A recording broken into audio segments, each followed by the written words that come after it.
Welcome to the CHCH Newsmakers podcast. I'm your host, Rick Zamperin. If it is making news in Hamilton, Halton, and Niagara, across Canada or around the world, we're going to talk about it right here on Newsmakers. And a lot of attention, and rightfully so, has been paid to the housing market over the last number of years, from price hikes to a lack of inventory to the days of emotional bidding wars.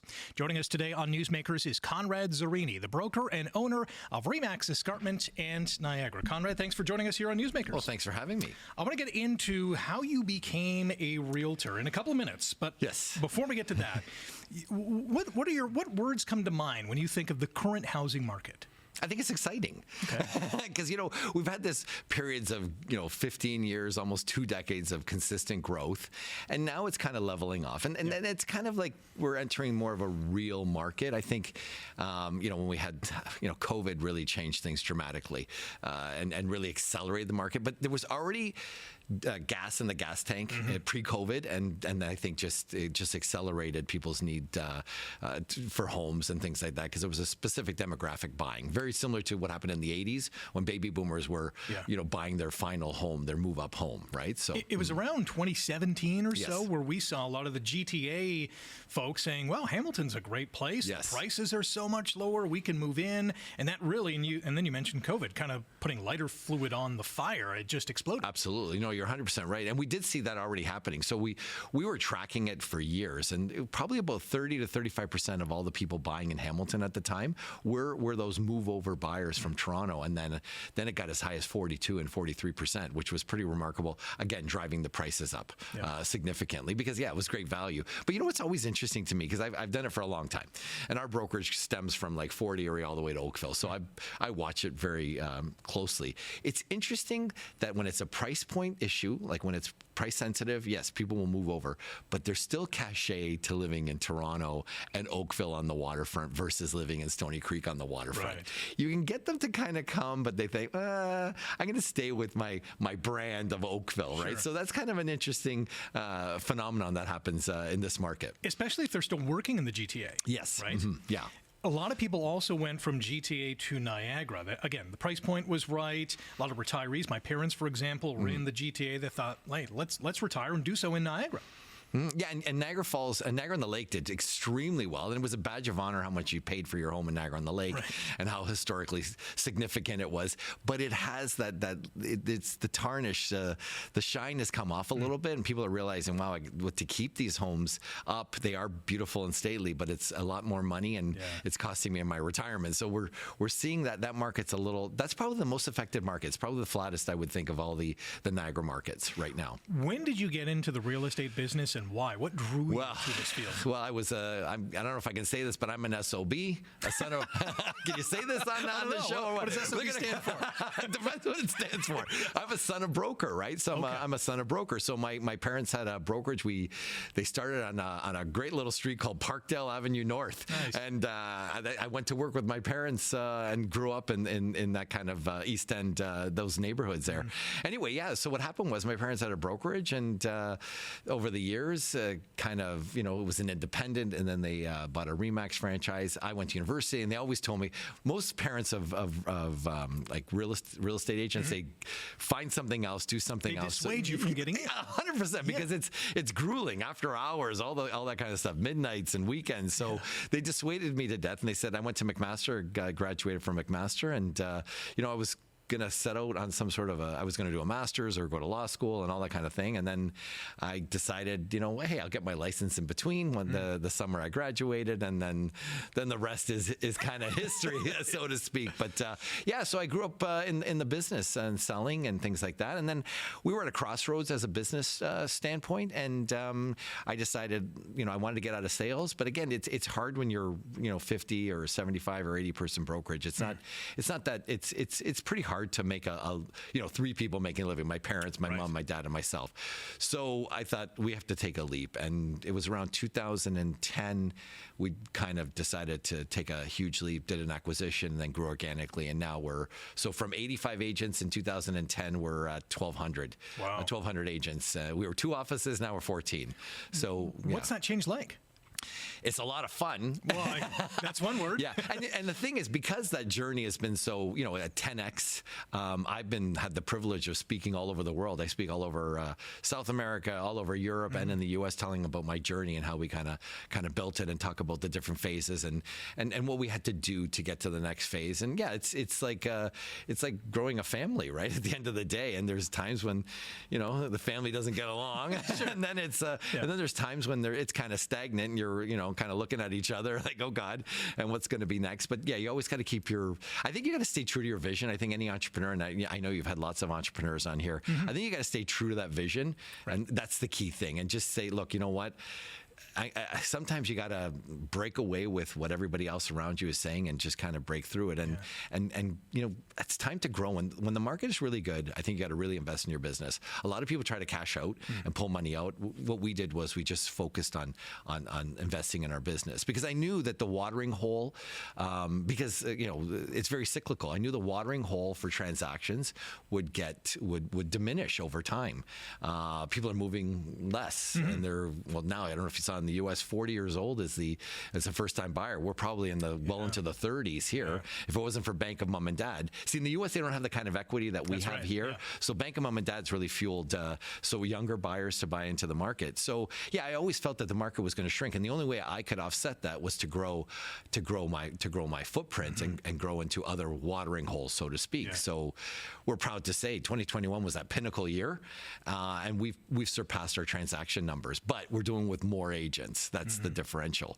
But it was really important for us to grow during those periods of rapid growth. We jumped in with both feet. Do you remember your first house that you sold, and where was it? Yes, I do. It was on Grenfell Avenue. I love it. Yes, Grenfell Avenue. And I remember as a joke, because it's very close to Fasco. I remember putting the extra remarks like close to work or walk to work, that kind of thing. Right. And everybody kind of laughed at me. Yeah, I really cut my teeth in that area. I loved it.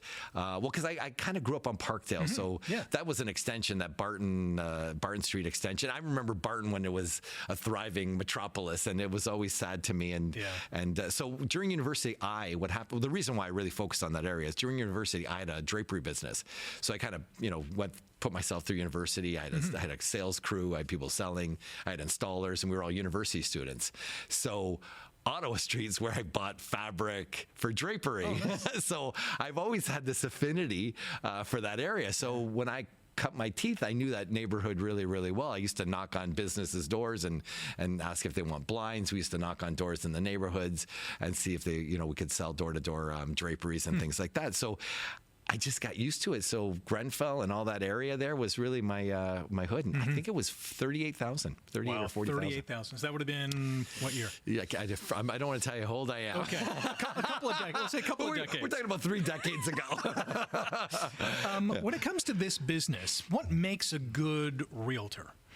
I think, look, again, it's focus, because this is tough. It's a lonely business. And my other bit of advice is don't talk to other realtors. Okay. Because they're all crabs in a bucket, right? Because everybody's checking in with you. How you doing? How you finding things? And you don't know where the conversation's going to go. And if you say it's going great, they say it's going great. If you say it's going bad, they say it's going bad. So eliminate all your real estate friends. Okay. Just hang around with other people and other businesses, because you can learn so much of what's going on in their business and their challenges, which are similar, and how they counter it. So that would be number one. Yeah.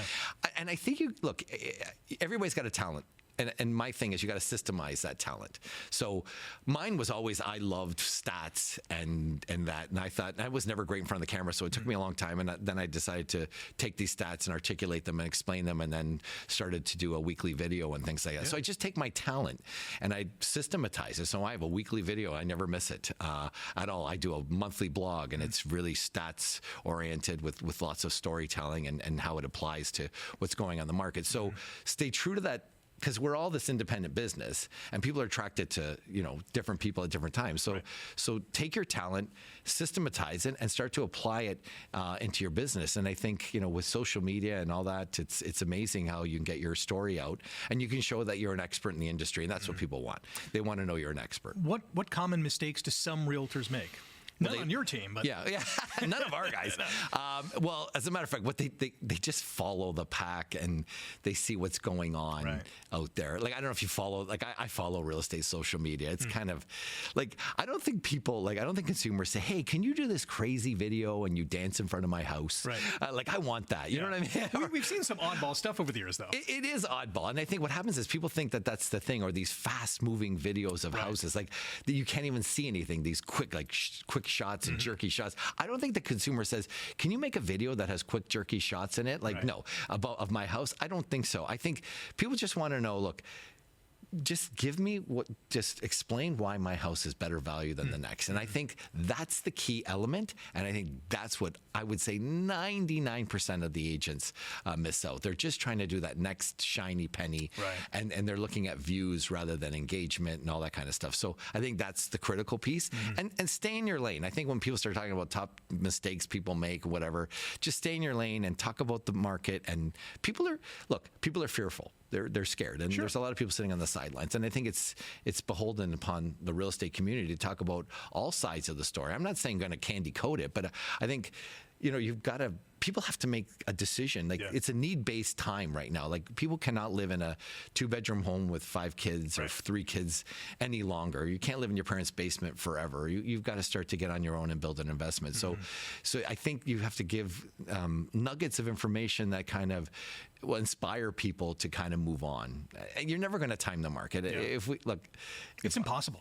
I don't think anybody has. I don't know. And if they did, it was pure luck. Right? Oh, absolutely. Yeah. I don't think there's been many people. Like, there's people that have had great luck and great experiences and things like that. But other than that, it's to time it perfectly. Because I don't know if you remember, but when rates started to increase, like, it was like crickets. Like, so it was March. It was March when we had the first increase. 25 basis points. Then there was another one in the summer. It was like it vanished. Like, we're only talking 50 basis points, like 0.5%, and it was decimation. So can you imagine when it goes up the other way? Because people have a lot of information on their hands. If people start to see these little bright lights in the market, and the minute somebody starts talking about there was 35 offers on something, like, just wait. I think if the economy stabilizes, we have an agreement with tariffs in the U.S., and things start to chug along a little bit, you'll see something incredible. And I won't be surprised if we're going to see a rate increase, mid to end of 2026. Wow. And those people that thought, oh God, I was waiting for the bottom of this, and I thought it was going to go lower. Now it's going to go the other way. At the bottom. We could be very well at the bottom today. When it comes to tariffs, what has been the impact? And is it more so the uncertainty around the relationship between our two countries? Yeah, I think it's primarily that. Look, the thing is, the Hamilton story is incredible because, I was just with an economist the other day, and they said 90% of the industrial base here is affected by tariffs. It's all exported to the U.S. So, we're in a very precarious position here in Hamilton. I think that mindset really got into people because we're only, and correct me if I'm wrong, but I've heard we're only down 10% in exports. So we're only down 10%, but people are looking like it's the sky's falling. Exactly. And I think that's the whole piece of the puzzle that is really a part of it. Because right now, rates are at a great spot. We're back to 2021 prices. I don't know. Sometimes there's some areas that are back to 2020 prices. Will we get to 2019? I doubt it. I think we're probably, holding strong at these prices right now. So interest rates are pretty good. Now, if they start to ratchet up, now you're going to talk about your payments being a little higher and so on and so forth. So it's really it's pure mindset thing and need based. Like, people cannot, I was just telling somebody the other day, it was a great story. Globe and Mail had a story about the same demographic, a family, 2-3 kids living in a 2-bedroom home in Toronto, waiting for the market to drop and fearful that their house wouldn't sell. Then the New York Times did the exact same demographic. Now, the interesting thing about them is in the U.S. is that they have these 30-year mortgages, right? They're sitting, 70% of Americans have a mortgage under 4%. People don't realize that when Americans move, we don't have portability in the U.S., so it breaks their mortgage. So they're waiting for rates to drop, right? Canadians are waiting for prices to drop, and it's the tale of two countries, but the same demographic, same need base. They know they have to move, so it's going to be a matter of when people start to say, I can't take living in a 2-bedroom home with 3 kids anymore, that I'm going to move. That's the breaking point. To me, it's not going to be rates, it's not going to be prices, it's that that person, and then that avalanche will start. People start to say that social proof, like, you know what, it's okay. Yeah. To move because I need more space, or I want to downsize. I'm not going to wait the market out. I'm going to just act. We can understand their mindset because it is the biggest financial Absolutely. decision they're ever going to make. There's no doubt about it. How would you describe the current market? Are we in a balanced market? Is it buyers? Is it sellers? Where's it going? Well, it's interesting. Some pockets are very much a buyer's market right now. I would say it's buyer balanced, and we're starting to see that. But we're seeing an interesting recovery when it comes to it's not townhouse, and it's definitely not condos. It's condos, especially in Toronto, and that ripple effect. Detached homes is the bright light because people still like that Canadian dream, American dream of owning a home on the ground is so strong, and people will do just about anything. You have to understand, we have about 30, 32, or 35% of people rent. There's another 28 to 30% of people that don't even have a mortgage, and then there's another 30 that have mortgages that are pretty active in the market. That single detached, it's going on price per square foot. So if you don't have a mortgage right now and you start to see these prices kind of get to back to 2021 levels, you know what? People are dipping their toe in. As a matter of fact, single detached in Toronto is 17 days on the market. Wow. It's the lowest of any category. Wow. Okay, forget about condos because we're talking could be like 6-7 months. Yeah.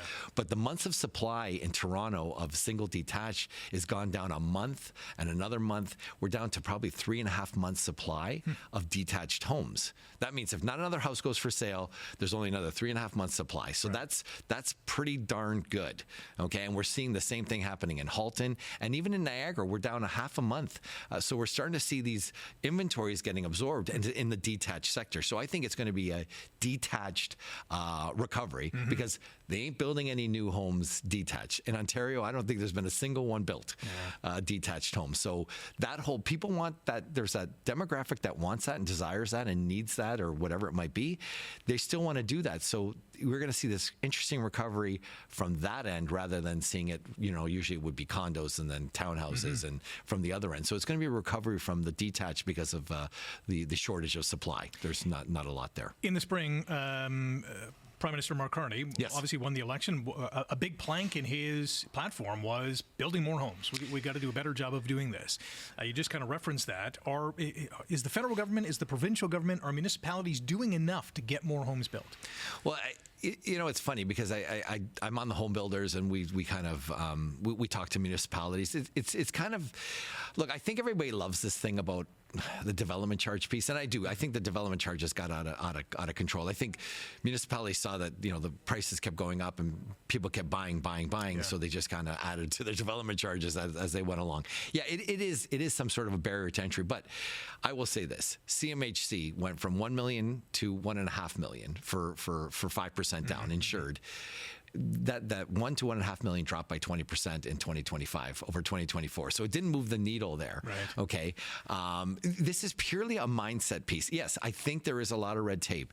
And if you talk about the average townhouse is probably $250,000 when you think of all the taxes like HST, parkland dedication, development charges, the insurance on CMHC mortgage insurance. It adds up. It all adds up. It's $250,000. Yeah, I believe if we can bring that, if we can ease that off. But I want to make sure it goes to the consumer. That's my problem. And look, I don't know. You should have an expert on that whole thing. It's so convoluted. Somebody sent it to me. How to get that money back for the HST? It's so convoluted. Like it's like you got to go. It's got to be a blue moon, and you got to travel, turn around 3 times, and it's outrageous. So I'd love to see that streamlined and get that money back into the hands of the consumer. That's what I would love to see. The first time buyers seeing that back. Maybe they can give some of the money back to their parents. I gave them the down payment, whatever it might be. But I believe that it's kind of convoluted.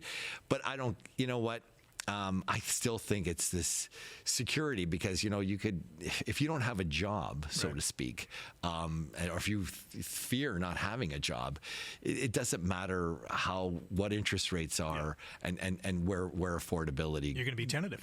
Very much so. Very much so. From a developer standpoint, a lot has been made about, certain developers just sitting on land. Yep. They're waiting for that ROI to make sense. Yes. Can we give them a push? How do we do that? Well, I think, look, a lot of them have gone into the purpose-built rental, and I just completed a purpose-built rental. I just finished 219 units. It was slow go. I'm not saying that rental market was as vibrant as people think it is. We don't have enough information on the rental side and the purpose-built rental. So a lot of these people just switched over from condo sales to rental, and they didn't understand the consumer of a rental product is way different than the consumer of a condo, of a purchase product. So we need some more information about that. You can pivot to rental, absolutely, without a doubt. I think that I think we have to be a little bit more creative in terms of some of the designs. On the purpose-built rental side, I see 2 principal bedrooms with 2 en suites, because we're seeing 2 people get together, a mother and a son, or a mother-daughter getting together, or this cohabitation happening. So people want that, both have a principal room since they're splitting the rent. So design has to change in terms of that. And I think design has to change overall in some of this tract development as well. I think we really need to put some time and energy into what people's needs are. Maybe it's small units with common hallways to bring, to have some great principal rooms, bedrooms, and maybe shared accommodation. We might get into that, and you're seeing a lot of cohabitation with multi-generational homes. So we really got to put some numbers, polling, and find out something where people's needs are shifting. I don't think it's just enough to build a little box, a stacked box for $399,000. I don't think it's enough. I think there's some design elements. I think there's proximity to communities and that greenfield development. And look, I know my friends Elfrida, my friends in Elfrida will kill me for this, but I don't know if that's the real idea, and you're going to have to bring a lot to those people, and then when people move there, they're going to want things. You know what I mean? I heard there's not even a gas station in Binbrook. You'll need one of those. Well, you know what I'm saying? So there's so much infrastructure that's not quite there. I think we have to look at development a little differently. And Disney's a great example, because they always do the commercial first, and then they build the residential around, which they've done in their community. So I think a little bit more thought has to go into it. Everybody's just going, how can I get this cheaper? Can I build a stack back to back? It's really ugly. 3-story stacked development is pretty ugly. Yeah. We've had so many different ideas, thoughts, legislation in terms of increasing the supply, from vacant unit tax to, tax breaks, whatever the case is. Is there a magic bullet, or is it just, throwing darts at a dartboard at this point? Well, the thing is, too, I always felt like if they're going to do a tax holiday on development charges. So I was involved many years ago with a company called Options for Homes. And what they did was they had this second value, market value mortgage. Okay. And what they did was they put a piece of, some of the land, 5% of the cost of the land. They also had all the development charges, like the City of Toronto put the development charges in there. So it was a combination of things that brought the buyer to conventionality. They didn't have to get CMHC mortgage insurance. So this little second mortgage, you didn't have to make a payment on it. When you sold, whatever the increase in the property was, all the group of people that had their money in this 20% second mortgage all got the same appreciation. So if it went up 10%, their investment went up 10%. Okay, and what happened was they would sell the unit. The people would get they would get appreciation on the 80%, and the other, the developer, city got the appreciation on the other. I feel that is probably one of the strongest, most creative, innovative ways. And what happens is the city won't have to, they're just going to defer. So when the people sell that property, they're going to get their development charges eventually. And I think that, to me, is the better way. And it does preserve price. Because if we now, let's say, for instance, they eliminated all the taxes, and now a townhouse is $750,000. Well, somebody paid back in 2021 $1 million for a townhouse with the development charges in it. That's unfair. Yeah. Right? You can't reset the market that way. Right? Exactly. So what I'm saying is, if they did this as a second mortgage, it just sat there. There was no payment due, nothing. And when you go to sell, whatever your appreciation is, or if we share in the appreciation or the decline, it's better than not having the development charges at all. Right. So as you get 3, 4, 5 years into it, now it becomes a fund, and now the cities will still get, maintain their development charge money and that kind of thing. I think, to me, if you ask me, that would be the magic bullet. Yeah. Are any communities doing that? No, they Options was doing it for a while, and I know they kind of spread out. It was part of they were spreading it out to the rest of the province. And then what happened was it just got so great, and I think Bank of Mom and Dad became that second mortgage with no interest. Yes. And are they going to get it paid back? I don't know. Yeah. But you see, that really kind of did that, and I think people are going to run out of that money to do that. I think they got to get creative. And no, I would say there's not a community in Canada doing that at all. Interesting. The Bank of Mom and Dad. Yes. I'm sure with tariffs, the concern about the economy, the job market, that has shrunk a little bit. Yes. How has that impacted the market? Well, yeah, because now people have to wait. They're going to have to wait. They have to build a down payment. We're starting to see young people renting for a little while. And you know, what's interesting, we've always fought with the investor community, but now we have to kind of embrace them, because there's look, everybody's got it on their mind. They want little Johnny and little Susie to buy a house. So they're saying, okay, talk to my investment advisor. So the investment advisor is saying, okay, what does it cost for you to rent that condo in downtown Toronto? X. This is what it would cost for you to buy. Imagine that you did buy it. So, and there's probably a differential of $1,100 to $1,500. Take that $1,500 a month, I'll put it in an investment, and then by about 4 or 5 years, you'll have a decent down payment. Right. So it's hand in glove with the investment community. So I think that's what people are starting to look at, and helping their kids grow it. Maybe they'll do a matching dollars and things like that, because they are going to run out of runway, and we're seeing a big jump in reverse mortgages.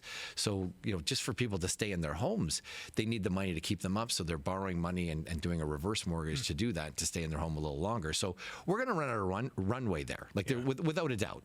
And in some communities, I was just with an insurer, the largest insurer in Canada, which is Sagen. Okay, they're larger than CMHC. They said in some areas it's 40% is Bank of Mom and Dad, but across Canada it's 25% of all the first-time buyers are using proceeds, money from Bank of Mom and Dad. That's amazing. Back to RE/MAX, Escarpment and Niagara, 1,200 agents. Yes. Education, I know, is a big component of revving their engines. Talk about that. Talk about connecting with those agents. Yeah, it is. And look, we built training areas. We actually built, this is a fantastic studio. I got to say congratulations to you all. We built, so during COVID, so we had training centers all throughout the offices, but COVID, we couldn't kind of travel around as much, and we were broadcasting via Zoom. So we built a television studio in the lower level of one of our buildings. It's about 100-seater, robotic cameras, so that the audience at home could feel like, and it's very much like what we're doing here. So so they could see the audience. Somebody from the audience had a question, because now we have an audience in there now. But at the time, we wanted to make it not just this little flat screen. So we really built that into it, and really embraced it. So yeah, education, it's in our DNA, and we're straying away, like I said at the beginning of the conversation. I'm going away from the traditional real estate coaches and all that, you know, those crazy lines they say, you know, a mile wide, an inch deep, an inch. Like, we're going away from that, and we're actually now going to business leaders in the community, people that have really done, you know, we just had Tom Pastori from Oakview Group. We have Nicole Vanderkent. She's a technology developer and things like that, and she's so we're using this expertise, applying a lot of to real estate, because we sell the product like anyone else. We have to market ourselves like anyone else would have to. We're embracing AI like anyone else would have to. So we're finding that those other industries jump into it much faster, but there's still that relationship, and that's why I love with talking to Tom, because they're about relationships and building relationships with clients, and so are we. And then, you know, Nicole with the technology, it's very much about technology and how we, you know, where technology is going to you know, enter our business, and we still have to have touch points, and there's a lot of interesting data about young people and how they want it instantly. Like, think about they'll buy Uber Eats, pay $25 for a $7 coffee from It's insane. I don't get it. Neither do I, but they're voracious. Right. They have a voracious appetite for that, and they're willing to pay for it. And how do we transition in our industry to do some of those elements as well? And I think at the end of the day, the younger generation, younger than me, they value their time differently. I think that's the biggest difference in that kind of mindset. Yes. Right? Yeah. When it comes to technology, you referenced AI, artificial intelligence. Yes. Is this a game changer for real estate? Oh, I think so. I think it's a game changer. And we've looked at it a little differently. So we've got AI, like we look at like buckets. Like I'm not just doing AI for just agents. I'm not just doing AI for my administration and how our back end. We've also done AI for consumers. So we have an AI search. So if somebody wants, I want a townhouse backing onto green space with a white kitchen or something along that line, and it'll pull up that. So there's no more about 2-bedroom, 2-bath. You just whatever you want, and then it kind of matches your feeling. And as you keep going, it starts to recognize your search. So that we also have an AI. Basically, they look at photos of a house, and they have about 8 to 12 different options of changing the kitchen. They can change it to a wood kitchen. Different cabinet styles. So AI for consumers. We do the back end because we've also we've done it with transaction management. We've contracted with a company and helped them out a little bit called Deal Track, and what they're doing is this is the transaction management piece. So it's from listing, and it's documents being shared all along in real time, all the way to the lawyer, mortgage broker, all that kind of stuff. And there's a lot of AI in there. Like when an offer comes in, it can take the top elements of an offer: price, deposit, closing date, give an executive summary to the seller so they can see it. Like here in a quick snapshot, this is what the offer looks like, and let's discuss some of these points. So again, we're using AI for the back end and for the transaction management. Also, we have a huge data lake that we have lots of data that I'm constantly going into and finding out those similarities between this year and last year, or back pre-COVID and things like that, to see some patterns. It's a huge time saver, I would imagine. Oh my God, I couldn't, and it's exponential in terms of the amount of content and information you're able to extract. It's unbelievable. We have a stat bot that we have showing appointments. So we monitor appointments. We've been monitoring appointments for 14 years by price point, area, and the whole 9 yards. So we have it all in a bot. And I'm asking, say, hey, where do you see some similarities of these first 2 weeks in November with any other time in the last 14 or 15 years? And it plucks it, finds the pattern. What do you think of this, Conrad? It's kind of funny because, is this okay, Conrad? Do you like it? It's kind of asking me. It's like a human being. Tell us about the Compound Interest podcast and speaker series. Yeah, and again, and again, I got a big shout out to Jordan Armany, my buddy Jordan, who pushed me and prodded me to do that, and he does all our social media. He said, and I've been hesitant because everybody jumps on a podcast, right? It's the biggest thing to do, right? You have a podcast. Oh, I feel good. I waited, and I wanted to have something that had some runway.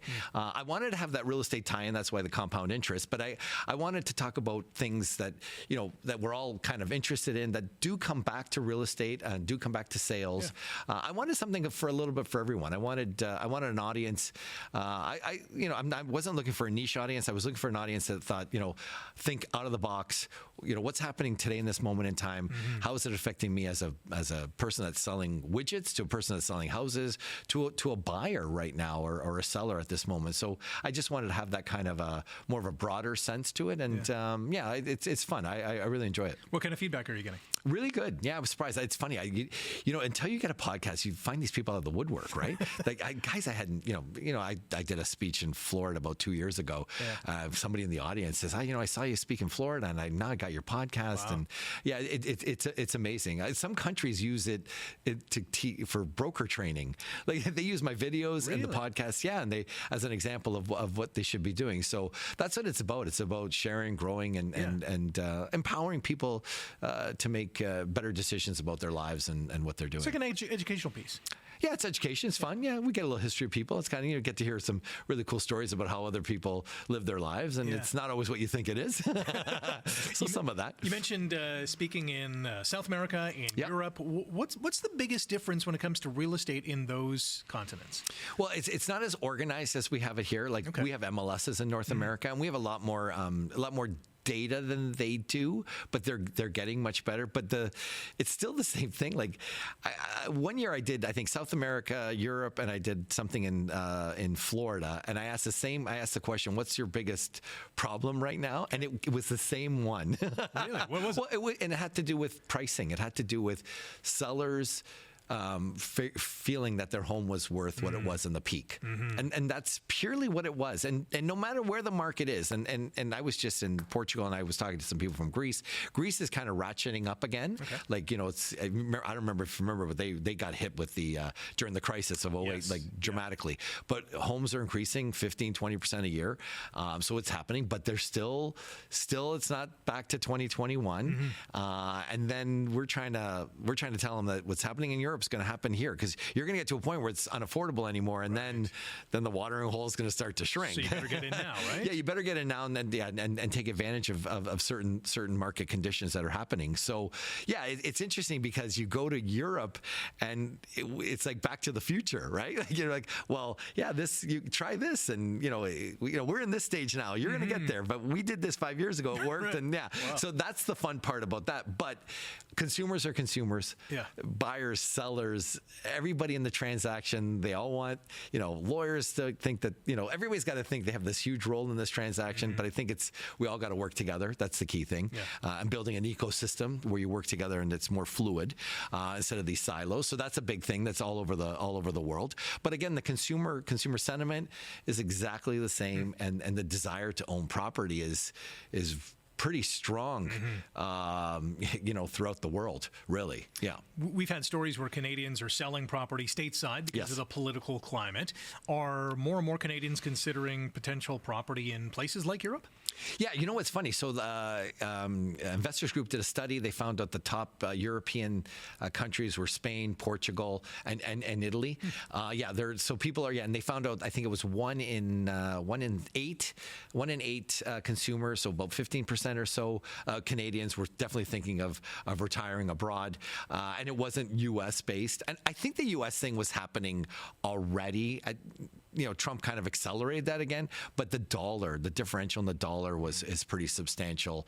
I don't know if you remember, but in South Florida, that was Champlain Towers that collapsed. Yeah. Well, that's really infiltrated itself into existing condos. So the expense of retrofitting condos to make sure that never happens again is really, it's a full court press. Yeah. So at the insurance factor too, right? The insurance, weather. So there was a number of things. See, I always call it like it's not one thing. It's like 100 points of light that come together and say, okay, I gotta make a decision. So that was already happening, I think, in the U.S. And just Trump and whatever added a little bit of fuel to the fire. But it's coming back. Where you'll see it. You'll see it shift. I think you'll see it shift. But yeah, there was a lot of that European cost of living too.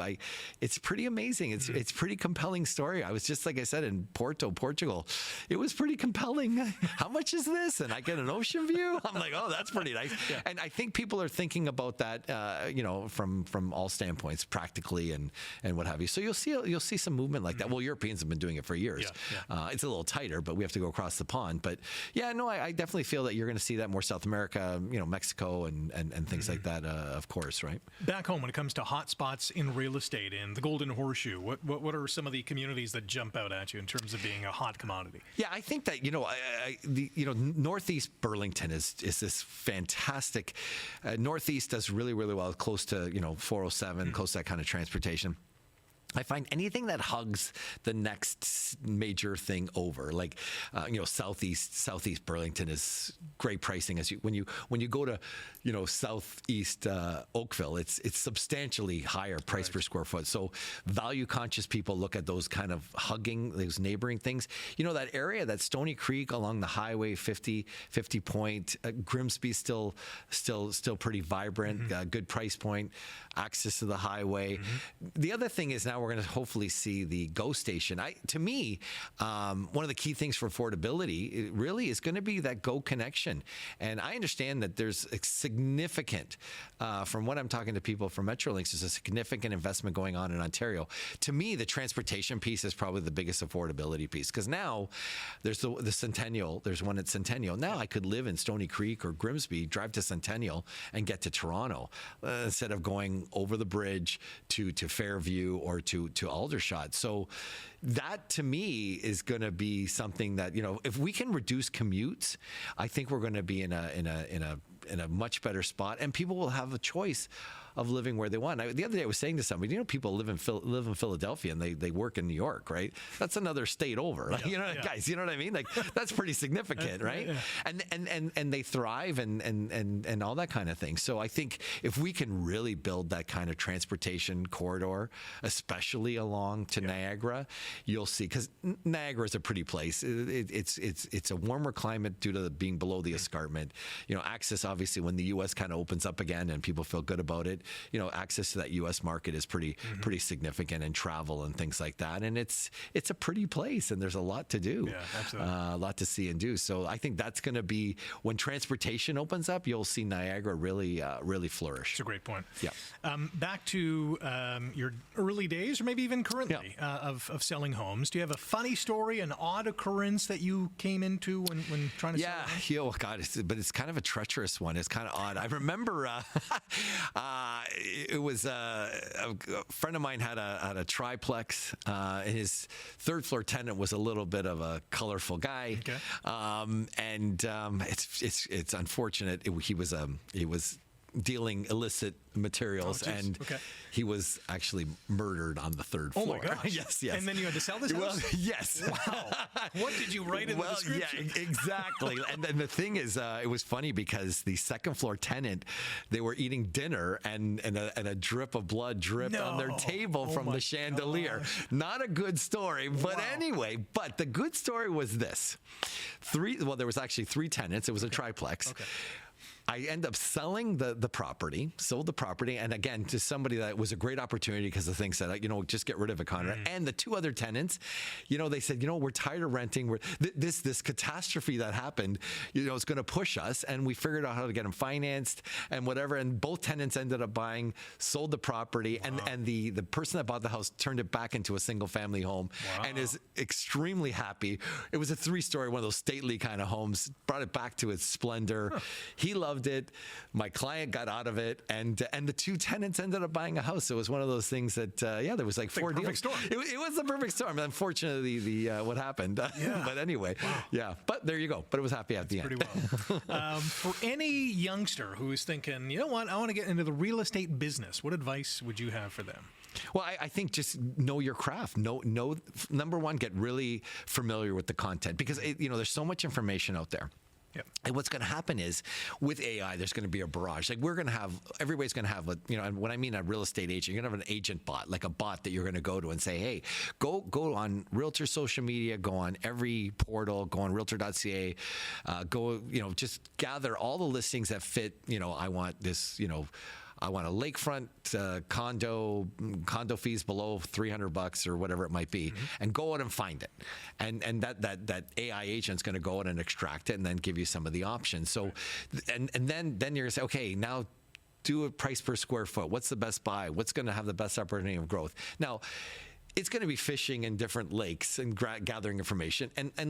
And even my own lake, my own bot hallucinates. So there's going to be a lot of hallucination. There's going to be a lot of information that's not valid or whatever. And it's going to be beholden upon your realtor is going to really be able to have to, you sit down and sift through this information. And then it's almost going to be like you're going to have a fact check role, I believe, just like media, right? News. It's almost going to be this fact check thing. So I think knowing and being so familiar with the data and what's going on out there, that you'll be able to sift through all that noise and all what's going on, and noise in a positive way. I don't mean in a negative way. All that barrage of information that consumers are going to have, and then you're going to have to guide them through this whole process that way. I think that's that's on the horizon, and I think that's really, really critical. Because like I said, we've been doing appointment data for 14, 15 years. If I wasn't writing the report every week, I wouldn't know when sometimes they try to please you. Like a human being, they try to make a nice graph, and I go, this graph is too perfect. I don't get it. But that's what I thought you wanted, Conrad. But that's not the real data. You want the real data. I want the real data. So again, I think you're going to see this transition into that, and we're going to be fact checking, right? as realtors and doing a little deeper dive for our consumers. So knowing what's going on and really having a pulse, so to speak, on what's happening in the community, if it's investment or condos, whatever niche that you're looking in, to have a good pulse of it and really understand what's happening and see if there's patterns that really dig deep into the data and the information. I think is critical. Fascinating conversation. Thanks for joining us today. Thanks for being a leader in the community, real estate and otherwise. We'll talk to you down the road. Having fun. Thanks so much. Appreciate being here. That's Conrad Zurini, and that's a wrap for the Newsmakers podcast. A huge thank you to the all-star cast behind the scenes. If you like today's episode, click the thumbs up, hit subscribe, leave a comment as well. You can catch the Newsmakers podcast on chch.com/podcasts and wherever you get your favorite podcasts.